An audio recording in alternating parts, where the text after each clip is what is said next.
प्रेमी भक्तों, मैं सुषमा जिंदल अपने YouTube चैनल श्री राम कथा पर आपका हार्दिक अभिनंदन करती हूँ।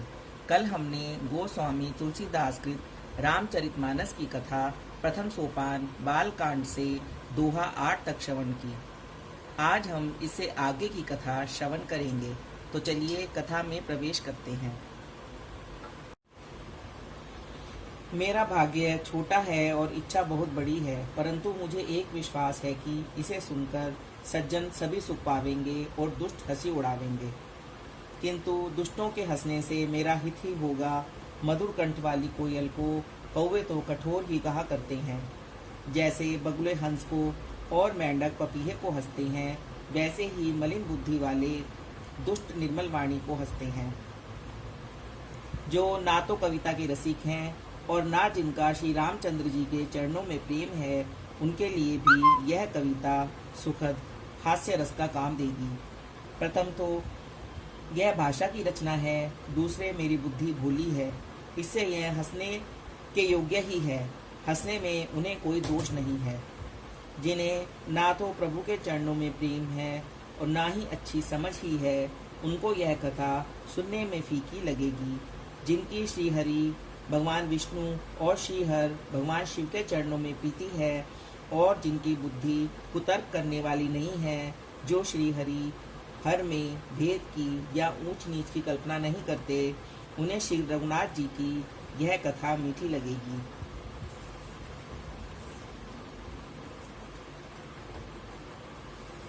सज्जनगण, इस कथा को अपने जी में श्री राम जी की भक्ति से भूषित जानकर सुंदर वाणी से सराहना करते हुए सुनेंगे। मैं ना तो कवि हूँ, न वाक्य रचना में ही कुशल हूँ। मैं तो सब कलाओं तथा सब विद्याओं से रहित हूँ। नाना प्रकार के अक्षर, अर्थ और अलंकार, अनेक प्रकार की छंद रचना, भावों और रसों के अपार भेद और कविता के भांति भांति के गुण दोष होते हैं। इनमें से काव्य संबंधी एक भी बात का ज्ञान मुझे नहीं है।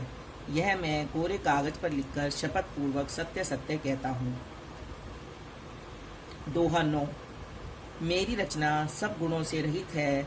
इसमें बस जगत प्रसिद्ध एक गुण है, उसे विचार कर अच्छी बुद्धि वाले पुरुष जिनके निर्मल ज्ञान है, इसको सुनेंगे। चौपाई। इसमें श्री रघुनाथ जी का उदार नाम है, जो अत्यंत पवित्र है, वेद पुराणों का सार है, कल्याण का भवन है और अमंगलों को हरने वाला है, जिसे पार्वती सहित भगवान शिव जी सदा जपा करते हैं। जो अच्छे कवि के द्वारा रची हुई बड़ी अनूठी कविता है, वह भी राम नाम के बिना शोभा नहीं पाती।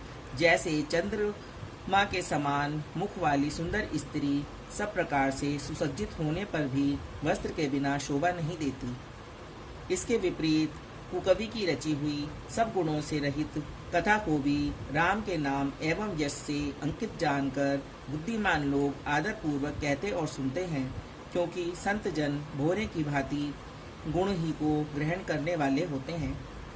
यद्यपि मेरी इस रचना में कविता का एक भी रस नहीं है, तथापि इसमें श्री रामचंद्र जी का प्रताप प्रकट है।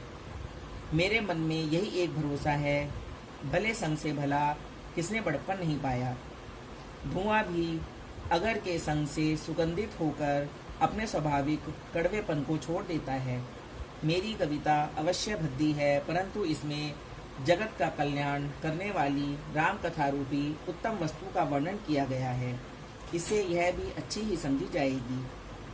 तुलसीदास जी कहते हैं कि श्री रघुनाथ जी की कथा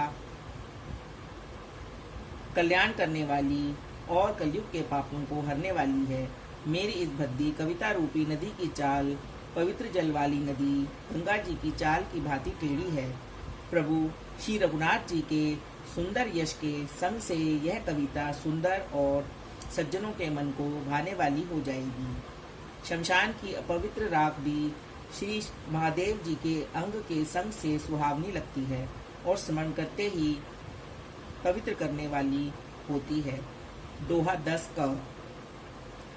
श्री राम जी के यश के संग से मेरी कविता सभी को अत्यंत प्रिय लगेगी। जैसे मलय पर्वत के संग से काष्ठ मात्र चंदन बनकर वंदनीय हो जाता है। फिर क्या कोई काठ की तुच्छता का विचार करता है? दोहा 10 ख। श्यामा गो काली होने पर भी उसका दूध उज्ज्वल और बहुत गुणकारी होता है, यही समझकर सब लोग उसे पीते हैं। इसी तरह गवारू भाषा में होने पर भी श्री सीताराम जी के यश को बुद्धिमान लोग बड़े चाव से गाते और सुनते हैं।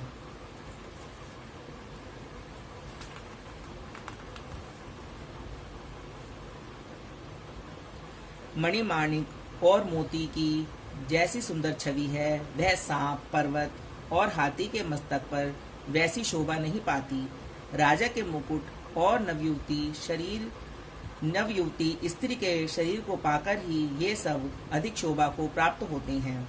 इसी तरह बुद्धिमान लोग कहते हैं कि सुकवि की कविता भी उत्पन्न और कहीं होती है और शोभा अन्यत्र कहीं पाती है, अर्थात कवि की वाणी से उत्पन्न हुई कविता वहाँ शोभा पाती है जहाँ उसका विचार, प्रचार और उसमें कथित आदर्श का ग्रहण और अनुसरण होता है।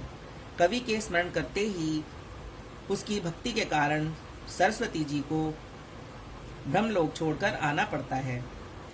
सरस्वती जी की दौड़ी आने की वह थकावट रामचरित रूपी सरोवर में उन्हें नहलाए बिना दूसरे करोड़ों उपाय से भी दूर नहीं होती। कवि और पंडित अपने हृदय में ऐसा विचार कर कलयुग के पापों को हरने वाले श्री हरि के यश का ही गान करते हैं।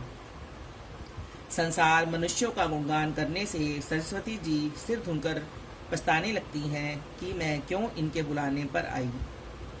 बुद्धिमान लोग हृदय को समुद्र, बुद्धि को सीप और सरस्वती को स्वाति नक्षत्र के समान कहते हैं। इसमें यदि श्रेष्ठ विचार रूपी जल बरसता है तो मुक्तामणि के समान सुंदर कविता होती है। दोहा 11।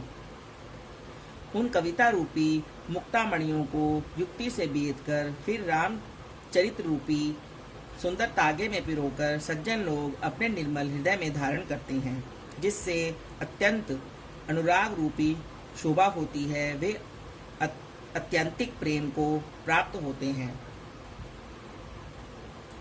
जो कराल कलयुग में जन्मे हैं, जिनकी करनी कौवे के समान है और वेश हंस का सा है, जो वेद मार्ग को छोड़कर कुमार्ग पर चलते हैं, जो कपट की मूर्ति और कलयुग के पापों के भाणे हैं, जो श्री राम जी के भक्त कहलाकर लोगों को ठगते हैं, जो धन, लोभ, क्रोध और काम के गुलाम हैं और जो धींगा धींगी करने वाले धर्मध्वजी, धर्म की झूठी ध्वजा फहराने वाले दंभी और कपट के धंधों का बोझ ढोने वाले हैं। संसार के ऐसे लोगों में सबसे पहले मेरी गिनती है। यदि मैं अपने सब अवगुणों को कहने लगूं तो कथा बहुत बढ़ जाएगी और मैं पार नहीं पाऊंगा। इससे मैंने बहुत कम अवगुणों का वर्णन किया है। बुद्धिमान लोग थोड़े ही में समझ लेंगे। मेरी अनेकों प्रकार की विनती को सुनकर कोई भी इस कथा को सुनकर दोष नहीं देगा। इतने पर भी जो शंका करेंगे वे तो मुझसे भी अधिक मूर्ख और बुद्धि के कंगाल हैं। मैं ना तो कवि हूँ, न चतुर कहलाता हूँ। अपनी बुद्धि के अनुसार श्री राम जी के गुण गाता हूँ। कहाँ तो श्री रघुनाथ जी के अपार चरित्र, कहाँ संसार में आसक्त मेरी बुद्धि। जिस हवा से सुमेरु जैसे पहाड़ उड़ जाते हैं, कहियो तो उसके सामने रूई किस गिनती में है। श्री राम जी की असीम प्रभुता को समझकर कथा रचने में मेरा मन बहुत हिचकता है।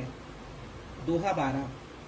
सरस्वती जी, शेष जी, शिव जी, ब्रह्मा जी, शास्त्र, वेद और पुराण ये सब नेति नेति कहकर पार नहीं पाकर ऐसा नहीं कहते हुए सदा जिनका गुणगान किया करते हैं,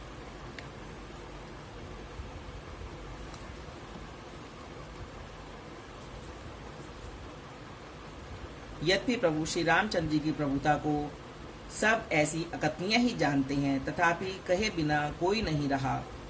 इसमें वेद ने ऐसा कारण बताया है कि भजन का प्रभाव बहुत तरह से कहा गया है, अर्थात भगवान की महिमा का पूरा वर्णन तो कोई कर नहीं सकता, परंतु जिसमें जितना बन पड़े उतना भगवान का गुणगान करना चाहिए, क्योंकि भगवान के गुणगान रूपी भजन का प्रभाव बहुत ही अनोखा है।